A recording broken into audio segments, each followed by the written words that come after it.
The early morning light filtered through the tall windows of the Grand Plaza Hotel's ballroom as Mei Lin moved quietly between the tables. Most people didn't notice her. She was just another member of the cleaning staff, invisible in her gray uniform as she wiped down surfaces and straightened chairs. She preferred it that way. The less attention, the better. Mei had been working at the hotel for almost 3 years now. The pay wasn't great, but the hours suited her, and most importantly, no one asked questions about her past. The manager, Mr. Reynolds, was fair enough and left her alone as long as she did her job well, which she always did. The ballroom was Mei's favorite place to clean.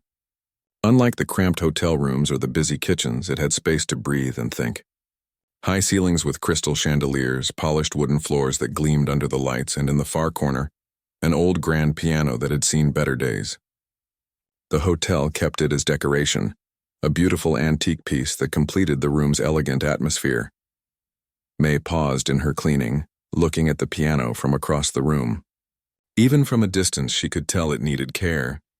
The once glossy black surface was dulled with age, and she knew from her occasional glances inside that several strings were broken. No one had played it in years, not properly anyway. Sometimes drunk guests would bang on the keys during late-night events, laughing at the discordant sounds. All set for tonight's event? Mr. Reynolds appeared beside her, clipboard in hand. He was always moving quickly, always checking things off his endless lists. Almost done, Mei replied, turning back to her cart of cleaning supplies. Big corporate group checking in this afternoon, some investment firm from New York. They've booked the entire ballroom for a 3-day retreat. He sighed, running a hand through his thinning hair. These types are always demanding. Everything has to be perfect, Mei nodded. She knew the type. They came through several times a year. Loud, entitled, treating the staff like they were as invisible as the furniture. Just make sure everything's spotless. Mr. Reynolds continued. These people pay more for one night than most people make in a month. After he left, Mei finished her cleaning routine and took one last look around the ballroom. Her eyes lingered again on the piano. Something about it always drew her attention, like a magnet pulling at her. With a small sigh, she pushed her cart out the door and headed to her next assignment. That afternoon, the investment firm arrived in a fleet of black cars. Mei watched from the window of a room she was cleaning as they poured into the lobby.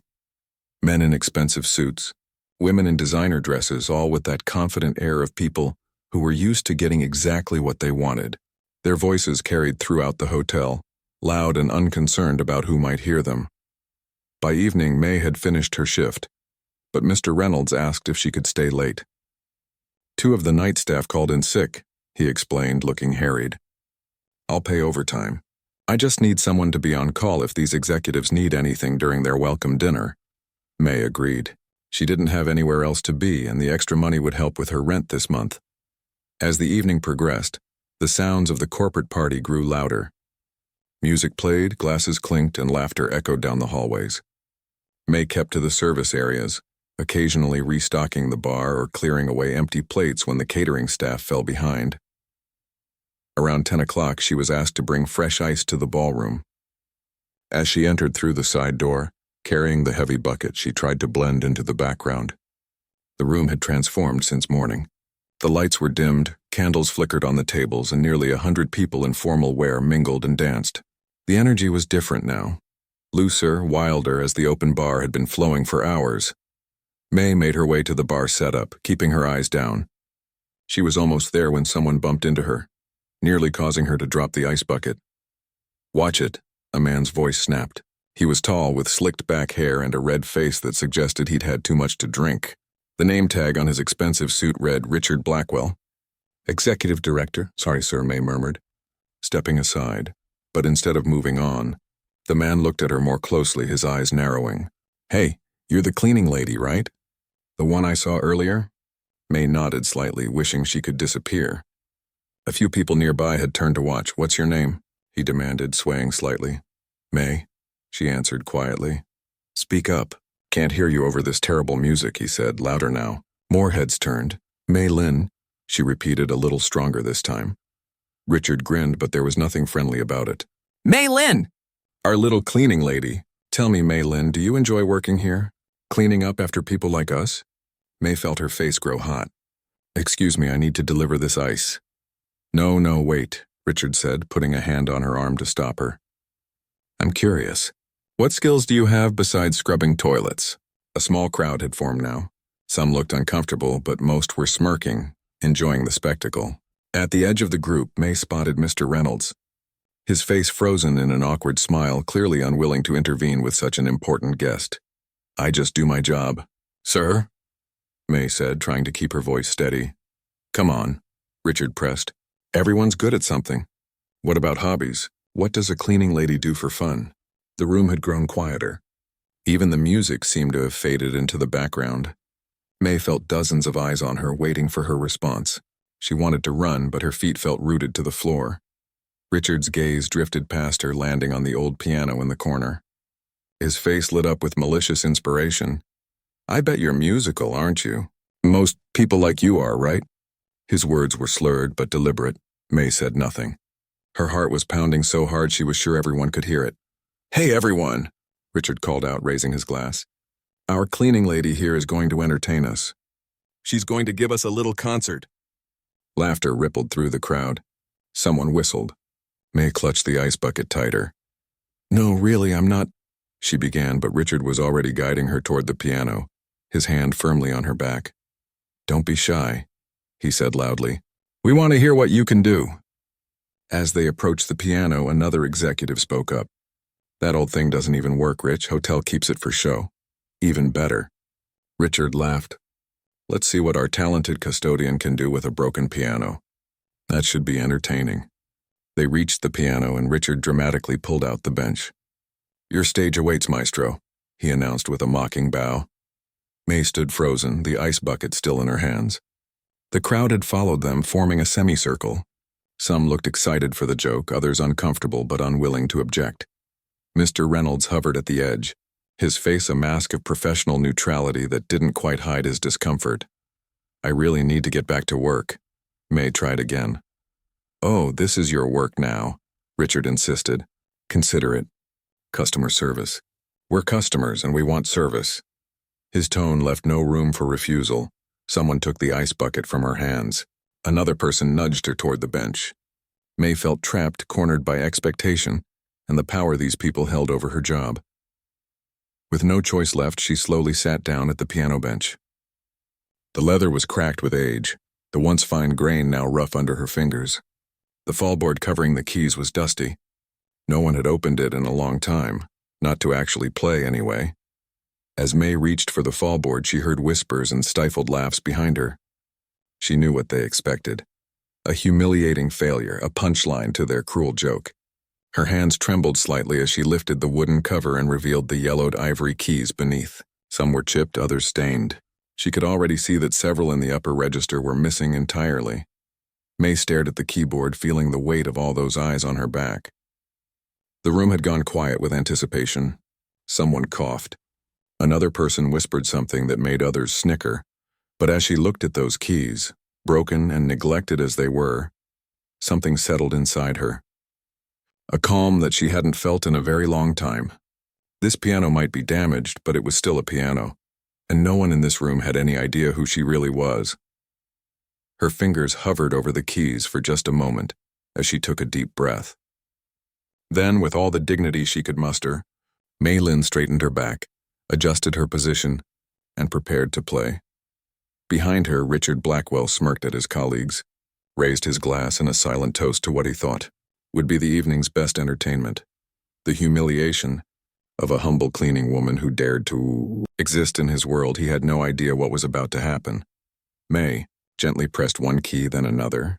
The piano was badly out of tune, with some notes barely making a sound and others ringing with a tinny, hollow quality. She could hear a few snickers from behind her as she tested different keys, methodically working her way across the keyboard to see what she had to work with. Richard stood with his arms crossed, his smile growing wider as May seemingly fumbled with random notes. Sounds like my cat walking across the keys, he said loudly, earning scattered laughter from his colleagues. May ignored him. Her fingers continued their exploration, her mind already mapping out which keys worked and which didn't. The middle register was mostly functional, though terribly out of tune. The lower bass notes were muddy but usable. The highest notes were the most damaged, with several keys either missing or completely silent when pressed. Mr. Reynolds shifted uncomfortably near the door. He should step in, should end this humiliation, but these executives represented the biggest booking of the quarter. He couldn't afford to offend them. Maybe she needs some encouragement, a woman in a red dress called out. How about a little incentive? $20 if you can actually play a real song. More laughter followed. Someone else called out, make it 50, another voice added. But it has to be recognizable. May took a deep breath. Her hands hovered over the keys as she considered her options. For 3 years she hadn't touched a piano, not properly. 3 years of silence, of hiding, of being invisible. Now these people wanted a show, expected failure, were ready to laugh at her struggle. She placed her hands in position and began to play. The first few notes were hesitant, almost tentative as she adjusted to the piano's limitations. She had chosen a simple melody, one that could work even with missing notes and poor tuning. The opening bars of Debussy's Clair de Lune filled the room but adapted, modified to avoid the broken keys. The laughter died almost instantly. May's fingers moved with increasing confidence, finding pathways around the piano's broken parts. Where notes were missing, she substituted others that maintained the harmony. Where keys didn't work, she adjusted the melody to skip them entirely. It wasn't perfect, couldn't be on this neglected instrument, but it was unmistakably beautiful. The room fell completely silent except for the music. May closed her eyes, letting her fingers remember what her mind had tried to forget. The muscle memory was still there, buried but not lost. As she played, something inside her began to awaken, like a bird stirring after a long winter. Behind her, Richard's smirk had frozen on his face. His glass was suspended halfway to his mouth, forgotten.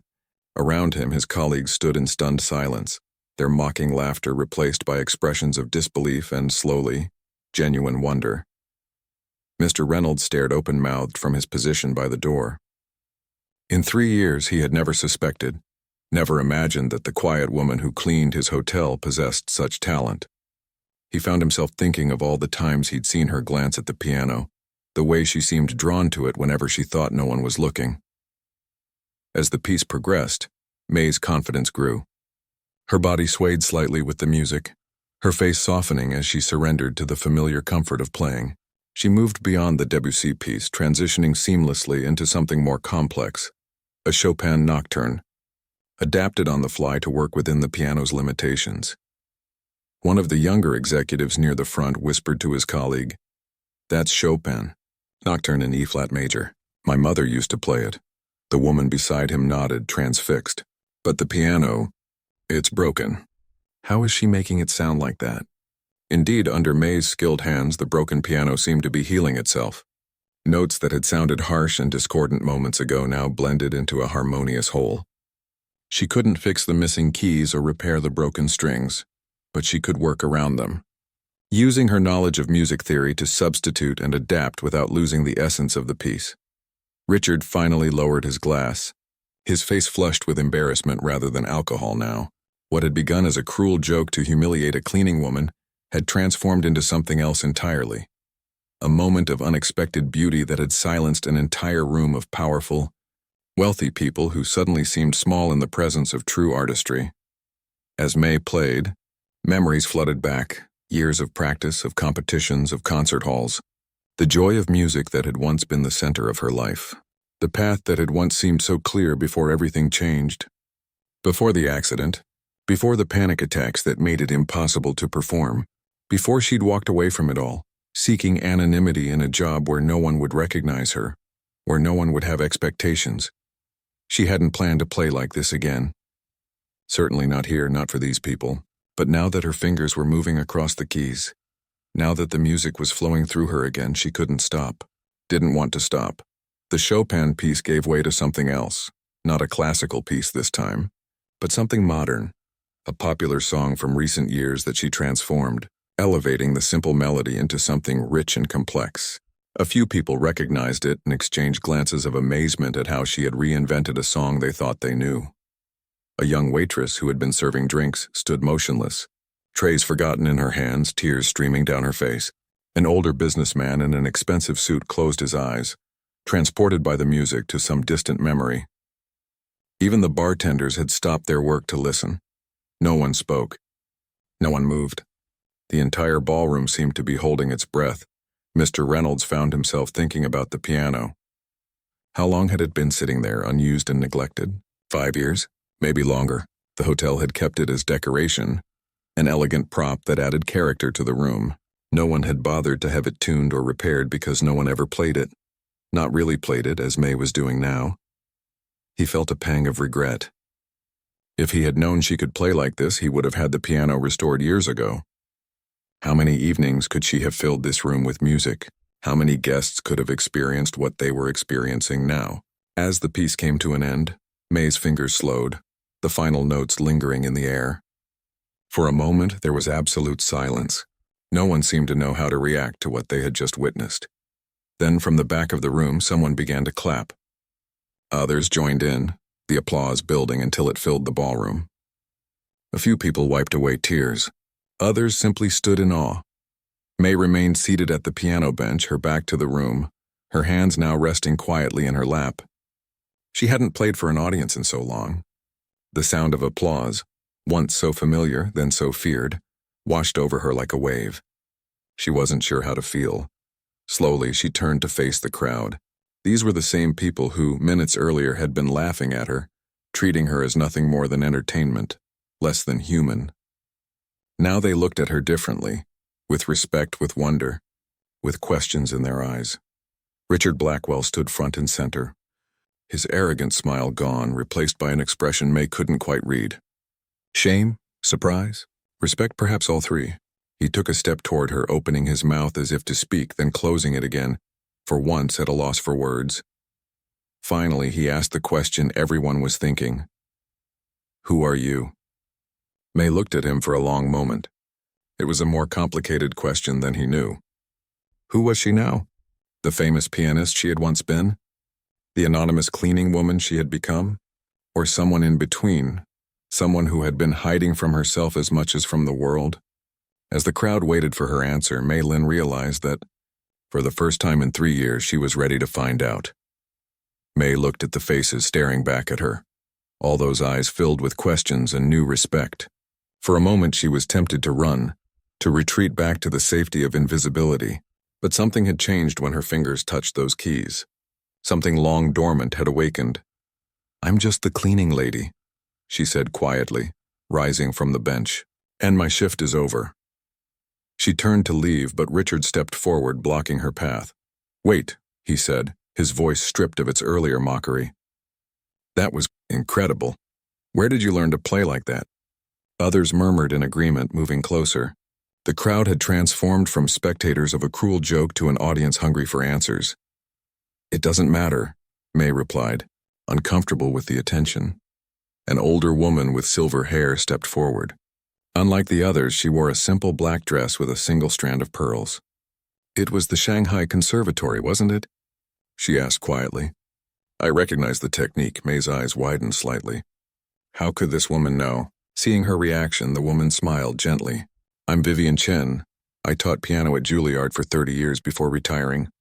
I'd know that training anywhere. She glanced at the executives around her. What you just witnessed was no ordinary playing. This woman has had world-class training. The room buzzed with whispers. Mr. Reynolds pushed through the crowd, his face a mixture of confusion and awe.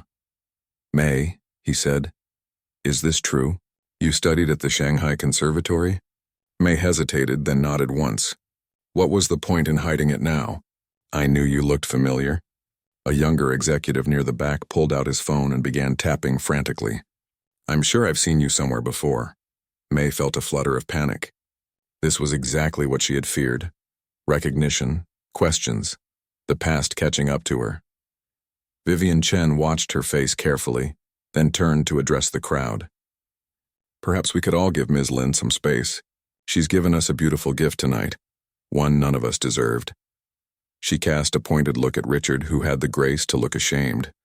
Mr. Reynolds seemed to finally find his backbone. Yes, that's right. May is off duty now, and I'm sure you all have more celebrating to do. The bar will remain open for another hour. But the party atmosphere had evaporated. No one wanted to return to drinking and shallow conversation. after what they had just experienced. Instead, small groups formed, discussing what they had heard, glancing occasionally at May, who still stood awkwardly by the piano. Richard hadn't moved. He seemed unable to reconcile the woman who had just played so beautifully with the cleaning lady he had tried to humiliate. "I want to apologize," he said finally. "What I did was cruel and inexcusable." May looked at him, surprised by the sincerity in his voice. "You don't need to apologize," she said. "It doesn't matter." "It does matter," Richard insisted. "I treated you like you were less than human. And then you showed everyone in this room what true talent looks like." He ran a hand through his hair, looking genuinely distressed. "I'm not a good person when I drink." "That's not an excuse, just, I'm sorry." Before May could respond, the young executive who had been searching on his phone let out a triumphant cry. "I found her," he announced loudly. "Look!" He thrust his phone toward the nearest group, who gathered around to see. May felt a cold wave of dread wash over her. "Lin Mei Ying," the executive read aloud, butchering the pronunciation of her real name. "Child prodigy from Shanghai, accepted to the conservatory at age 9. Went on to win international competitions. Performed with symphonies across Asia and Europe." He looked up at May with wide eyes. "That's you, isn't it? You changed your name around, but it's you." May felt her chest tighten. The familiar panic began to rise. The shortness of breath, the racing heart, the sensation of walls closing in. This was why she had disappeared, why she had chosen a life of anonymity. She couldn't bear the weight of those expectations, the pressure of being Lin Mei Ying. Vivian Chen must have noticed her distress. The older woman stepped between May and the curious crowd. "That's quite enough," she said firmly. "Whatever Ms. Lin's background may be, it's her business. She owes none of us any explanations." But the executive continued reading from his phone, oblivious to May's discomfort. "Says here she disappeared from the concert circuit about 3 years ago, right before her Carnegie Hall debut. There was speculation about—" He trailed off, looking up at May with sudden understanding. "Oh." The room fell silent again as people connected the dots. 3 years ago, the same time May had appeared at the hotel, seeking the most anonymous job she could find. May felt trapped. The secret she had kept so carefully was unraveling before her eyes. She looked desperately toward the door, calculating her escape. Mr. Reynolds cleared his throat. "I think we should respect May's privacy," he said with more authority than he had shown all evening. "She's an employee of this hotel and I won't have her harassed." Richard nodded in agreement. "He's right. We've done enough damage for one night." He turned to May. "Whatever your story is, it's yours to tell or keep to yourself. But I hope you'll accept my apology and perhaps—" He hesitated. "Perhaps play for us again sometime. Properly. On a piano worthy of your talent." May looked at him, surprised by the transformation. The arrogant executive who had sought to humiliate her now stood before her with genuine remorse. Before she could respond, Vivian Chen spoke again. "The piano needs work," she said, running her fingers lightly over the fallboard. "It's a shame to see a Steinway in this condition. With proper restoration, it could be magnificent again." Mr. Reynolds looked thoughtful. "The hotel has been considering replacing it," he admitted. "We've been told it's beyond repair." Vivian shook her head. "No good piano is beyond repair in the right hands. It would be an investment, but worth it." She glanced at May. "Especially if you have someone who could play it." The implication hung in the air. May felt a strange mixture of emotions. Fear of being exposed, but also a flicker of something she hadn't felt in years. Possibility. "I don't perform anymore," she said quietly, but even to her own ears the words sounded less certain than before. "Why not?" asked a young woman who had been listening intently. "You're amazing." May didn't answer. How could she explain the paralyzing panic attacks that had begun after her mother's death, the crushing pressure of expectations, the terror that had gripped her before performances until she could no longer step onto a stage? "Everyone has their reasons," Vivian said gently, seeming to understand without being told. "But sometimes the things we run from have a way of finding us anyway." Richard had been watching this exchange with unusual thoughtfulness. "What if," he said slowly, "what if we sponsored the restoration of the piano? Our firm could donate the funds as a community investment." He looked at his colleagues, who nodded in agreement, perhaps eager to make amends for their earlier behavior. "That's very generous," Mr. Reynolds said, clearly pleased by the unexpected offer. "The hotel would be grateful." "On one condition," Richard continued, looking at May, "that when it's ready you'll be the first to play it. Not as a performance necessarily, just for yourself. For the piano. Whatever you're comfortable with." May felt tears threatening to form. After years of running, of hiding her gift, these strangers were offering her a way back, not to the pressure of concerts and critics, but to the simple joy of playing on a worthy instrument.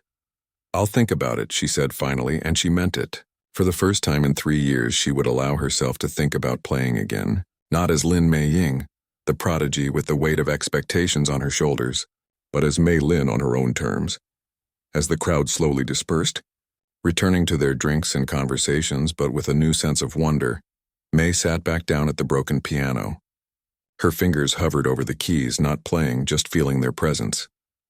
Vivian Chen remained nearby, watching with understanding in her eyes. "Music finds a way," the older woman said softly. "It always does." May nodded, a single tear finally escaping to roll down her cheek. Perhaps it was time to stop running. Perhaps here, in this unlikely place with this broken piano and these unexpected people, she could find her way back to the music that had once been her whole world. As she pressed a single key, drawing a soft, imperfect note from the old piano, May felt something shift inside her, like a door long closed beginning, just slightly, to open. 2 weeks had passed since the night May had played the broken piano. Life at the Grand Plaza Hotel had changed in subtle but significant ways. Staff members who had barely noticed her before now smiled when she passed. Guests who had heard about the cleaning lady who played like a concert pianist sometimes did double takes when they saw her pushing her cart through the hallways, but the biggest change was the piano itself. True to his word, Richard Blackwell had arranged for his firm to donate funds for its restoration.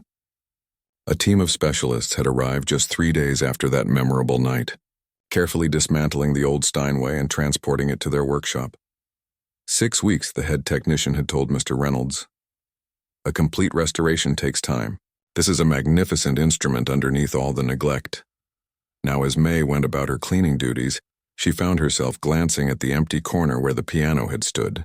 The space looked strange without it, emptier somehow, waiting. Mr. Reynolds had changed too.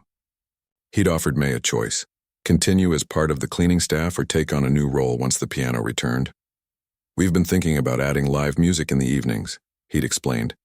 "Nothing formal, nothing pressured. Just background music during dinner service or in the lobby, if you're interested." May hadn't given him an answer yet. The idea both thrilled and terrified her. Playing for herself was one thing. Playing where others could hear was another, even informally. The panic attacks that had driven her from the concert stage still lurked in her memory.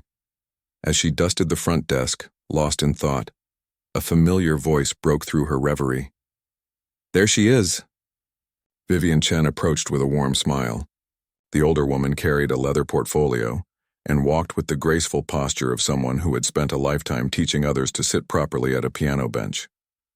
"Mrs. Chen," May said, surprised. "I didn't know you were still in town." After the night of the corporate party, Vivian had given May her phone number. "If you ever want to talk about music," she'd said, "or anything else." May had kept the number but hadn't called. "I extended my stay," Vivian explained. "My grandson's family lives just outside the city. I'm in no rush to return to New York." She studied May's face carefully. "And I was curious about what would happen with you and that piano." May set down her dusting cloth. "They've taken it for restoration, I know. I recommended the workshop." Vivian smiled at May's surprise. "I made a few calls. Joseph Keller is the best piano restorer in 3 states. He'll do right by that Steinway." May felt a rush of gratitude. This woman, practically a stranger, had gone out of her way to help. "Thank you," she said softly. Vivian waved away her thanks. "I wonder if you might join me for coffee when your shift ends. I have something I'd like to discuss with you." Curiosity overcame May's usual caution. "I finish at 3 today." "Perfect." "The cafe across the street at 3:15? May nodded and Vivian departed with a small wave. For the rest of her shift, May wondered what the former Juilliard professor could want to discuss. At exactly 3:15, May entered the cafe, still wearing her gray uniform. She spotted Vivian at a corner table, the leather portfolio open before her. Right on time. Vivian smiled, gesturing to the chair across from her. I ordered you a green tea. Hope that's all right. You struck me as a tea person. May sat down, surprised by the woman's intuition. She hadn't drunk coffee since leaving Shanghai. What did you want to discuss? She asked, taking a sip of the perfectly brewed tea. Vivian closed her portfolio. I've been thinking about you, May. Or should I call you Mei Ying? May tensed. May is fine. I haven't been Mei Ying for a long time. As you wish. Vivian's eyes were kind but perceptive. I looked you up after that night. Hope you don't mind. I remember reading about you years ago. The young prodigy taking the classical world by storm. Your recordings of Chopin were extraordinary. May stared down at her tea. That was another life. What happened? Vivian asked gently. If you don't mind my asking. You were scheduled for Carnegie Hall and then... May was silent for a long moment. She had never spoken about it to anyone here. But something about Vivian invited confidence. My mother died, she said finally. 3 weeks before the concert. She had been sick for a while, but she hid how serious it was. She didn't want to distract me from my career. May's voice cracked slightly. She was my first teacher. My biggest supporter. Vivian reached across the table and briefly touched May's hand. I'm so sorry. After the funeral, I tried to continue. Everyone said that's what she would have wanted. But when I sat down to practice, May's breathing quickened at the memory. I couldn't play. My chest would tighten. I couldn't breathe.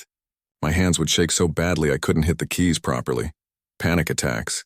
Vivian nodded with understanding. They're not uncommon among performers, especially after trauma. My agent called them temporary nerves. The concert promoters called them unprofessional. After I canceled Carnegie Hall, the offers dried up. People who had praised me as a genius now whispered that I was unstable, difficult. May took another sip of tea to steady herself. So I disappeared. Came to America. Changed the order of my name. Took a job where no one would look twice at me. Until you played that broken piano, Vivian said softly. May nodded. I hadn't touched a keyboard in 3 years. I was sure I'd forgotten how. But you hadn't, Vivian smiled. Some things become part of us so deeply they can never truly be forgotten. They sat in comfortable silence for a moment, the afternoon sunlight streaming through the cafe windows. You know, Vivian said eventually, I taught at Juilliard for 30 years. Some of my students were prodigies like you. Immense talent, tremendous pressure. Some thrived under it, others... She sighed. The music world can be brutal. We push young talent so hard, expecting perfection, forgetting they're human beings first, musicians second. May nodded, remembering the grueling practice schedules, the constant criticism, the expectations that had grown heavier with each success. What would you say? Vivian continued, opening her portfolio again. To playing for yourself first? No audiences, no expectations. Just you and a piano in a quiet room. She pulled out a key and placed it on the table between them. My grandson's family has a summer cabin about 30 minutes from here. They only use it in July and August. It sits empty the rest of the year. There's a baby grand piano there. Not a Steinway, just a modest Yamaha, but it's well maintained. I've been staying there during my visit. May looked at the key, not comprehending. I'm returning to New York next week, Vivian explained. The cabin will be empty until summer. My grandson said you're welcome to use it and the piano whenever you like. No pressure, no audience, just you and the music. May stared at the key, her heart racing. Not with panic this time, but with an emotion she hadn't allowed herself to feel in years. Longing. Why would you do this for me? She asked. You barely know me. Vivian's eyes crinkled at the corners. Let's just say I recognize something in you. Something that shouldn't be lost. She pushed the key closer to May. Think about it. The cabin is at 42 Pine Ridge Road. It's yours to use until June if you want it. Back in her small apartment that evening, May sat on the edge of her bed, turning the key over in her fingers.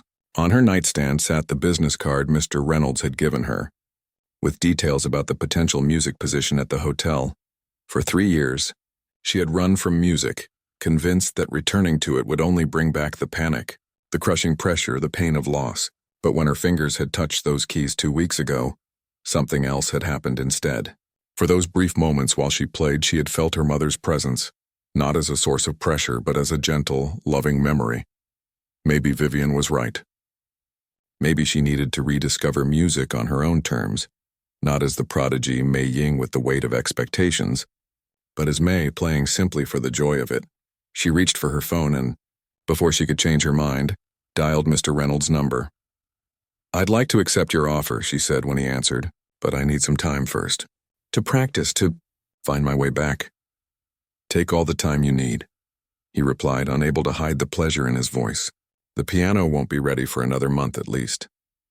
After hanging up, Mei looked at the key again and made her second decision of the evening. Tomorrow was her day off. She would find 42 Pine Ridge Road. She would sit at a piano, a working, well-tuned piano, and discover whether the music that had once been her entire world could become part of her life again. Not for an audience. Not for critics or concert halls, for herself, and perhaps in some way for her mother too. 6 weeks passed like water flowing in a gentle stream. Mei had fallen into a new rhythm of life, working her regular shifts at the hotel, then driving to Vivian's cabin in the afternoons to play the piano. At first, she could only manage 20 minutes before the familiar tightness would creep into her chest. But day by day, her sessions grew longer. The panic still appeared occasionally, but now she had techniques to manage it, thanks to the breathing exercises Vivian had shared before leaving for New York. They spoke on the phone once a week. Mei had been surprised at how quickly she'd come to trust the older woman, how easily Vivian had slipped into the role of mentor and friend. They never talked about performances or audiences, only about the music itself, about the joy of playing, about the healing power of surrendering to something larger than oneself. "The piano is ready," Mr. Reynolds announced one morning, practically bouncing with excitement. "They're delivering it tomorrow. The restoration team says it's magnificent." Mei nodded, a mixture of nervousness and anticipation swirling in her stomach. "Has there been any word from Mr. Blackwell?" "Yes, he called yesterday. His firm is sending representatives for the unveiling. He specifically asked if you would be there." Mei hadn't seen Richard since that night. According to Mr. Reynolds, he had been the one to arrange everything, insisting on the best restorers, the finest materials. A strange form of apology, perhaps, for his initial cruelty. "I'll be there," Mei said quietly. The next day, she arrived early to watch the piano being delivered. It took 6 men to carefully maneuver the Steinway through the hotel doors and into position in the corner of the ballroom. The transformation was breathtaking. The once dull surface now gleamed with a deep, rich black finish. The damaged keys had been replaced, the brass pedals polished to a golden shine. Joseph Keller, the master restorer, hovered nearby like a nervous father. "We had to rebuild parts of the soundboard," he explained to Mei. "Replace about 30% of the strings. The action has been completely refurbished." He ran his hand lovingly across the fallboard. "But we preserved its soul. A piano this old has character that can't be manufactured." Mei nodded, understanding perfectly what he meant. She could feel the instrument's presence in the room waiting, like an old friend eager to resume a conversation long interrupted. By 6 o'clock that evening, the ballroom had filled with hotel staff, curious guests, and a contingent from Richard's investment firm. Richard himself stood near the front, more subdued than Mei remembered, wearing a simple suit with no tie. He nodded respectfully when he saw her, but kept his distance, seeming to sense she needed space. Mr. Reynolds had arranged a small ceremony. He gave a brief speech about the history of the hotel, the significance of the piano, and the generous donation that had made its restoration possible. Joseph Keller spoke about the technical aspects of the restoration, his voice filled with pride. Then everyone turned to Mei. "Ms. Lin has graciously agreed to play for us this evening," Mr. Reynolds announced. To truly welcome this beautiful instrument back to its home, Mei felt her heart quicken. This wasn't quite the private return to music she had imagined. But as she looked around the room, she saw only supportive faces, Mr. Reynolds beaming with pride, the hotel staff who had become her friends, even Richard and his colleagues watching with genuine interest rather than the mockery of that first night. She approached the piano slowly, her fingers trailing along its smooth surface. This wasn't a concert hall. There were no critics, no expectations of perfection, just people gathered to hear music in a hotel ballroom. As she sat at the bench, adjusted to precisely the right height by Joseph's careful hands, Mei took a deep breath, using the techniques Vivian had taught her. She placed her hands on the keys, feeling their responsive weight. So different from the broken instrument she had played before, yet somehow connected to it by memory and experience. And then she began to play. She started with Debussy's Clair de Lune, the same piece she had adapted on the broken piano weeks ago. But this time, every note rang true. Every chord resonated with the rich, full voice of the restored Steinway. The piece flowed from her fingers as naturally as breathing, the familiar melody carrying her forward like a current. The room disappeared. The watching eyes faded away. There was only the music, pure and beautiful and healing. When the final notes of Debussy faded, May didn't pause. She transitioned seamlessly into a piece she hadn't played in over 3 years, a composition her mother had loved, a challenging Rachmaninoff prelude that had once been part of her concert repertoire. Her fingers remembered every note, every nuance, every dynamic shift. The panic didn't come. Instead, something else filled her chest. A warm expansion like light spreading through her body. For the first time since her mother's death, she felt pure joy in the music, untainted by grief or fear. She was playing not for the audience, not for critics, not even for her mother's memory, but for the simple love of creating something beautiful. When she finally finished playing, the silence that followed was profound, a moment suspended in time before the room erupted in applause. May turned to see faces shining with emotion. An elderly guest wiped away tears. A young waitress stared open-mouthed in wonder. Joseph Keller nodded in satisfaction, knowing his restored piano had found worthy hands. Richard Blackwell approached as the applause continued, stopping a respectful distance from the piano. "Thank you," he said simply. He searched for words. "That was transformative." May nodded, understanding what he meant. They had both been transformed by what had begun as a cruel joke. He from an arrogant executive to someone capable of genuine appreciation. She from a woman hiding from her gift to someone beginning to reclaim it. "Will you be playing here regularly now?" he asked. May glanced at Mr. Reynolds, who watched expectantly nearby. "Yes," she said, surprising herself with the certainty in her voice. "Not performances exactly, just music for whoever wants to listen." Richard smiled. "I'm glad. The world needs more beauty in it." He hesitated, then added, "I know you don't need my approval or anyone else's. But for what it's worth, I think your mother would be proud." The words hit May with unexpected force. Tears welled in her eyes, but they weren't tears of grief or pain. They felt different, cleansing, releasing. "Thank you," she whispered. Later that night, after everyone had gone, May remained at the piano.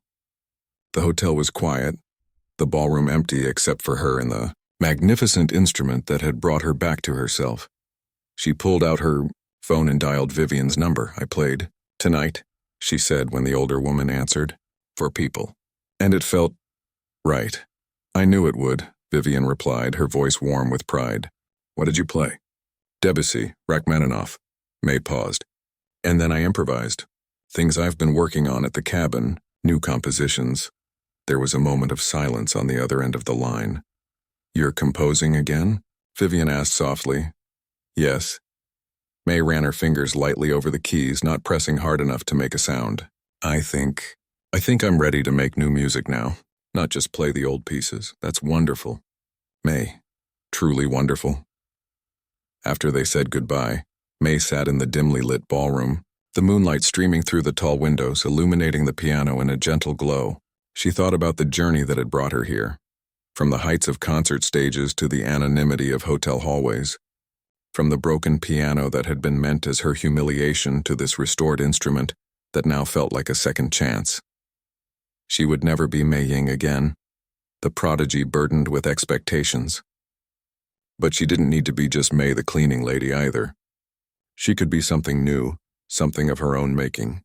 Slowly, she began to play again, not a classical piece this time, but something that had been forming in her mind during those quiet afternoons at the cabin. A melody that spoke of loss and discovery, of hiding and being found, of breaking and being restored. As the notes filled the empty ballroom, May felt a circle completing itself. The music that had once been her entire world, then her greatest source of pain, was becoming something new, not an escape, not a burden, but a companion on the journey forward. Outside, The first light of dawn began to brighten the sky, casting long golden rays through the windows. May continued to play, her fingers dancing across the keys of the piano that, like her, had been broken but never beyond repair, just waiting for the right hands to reveal the beauty that had been there all along.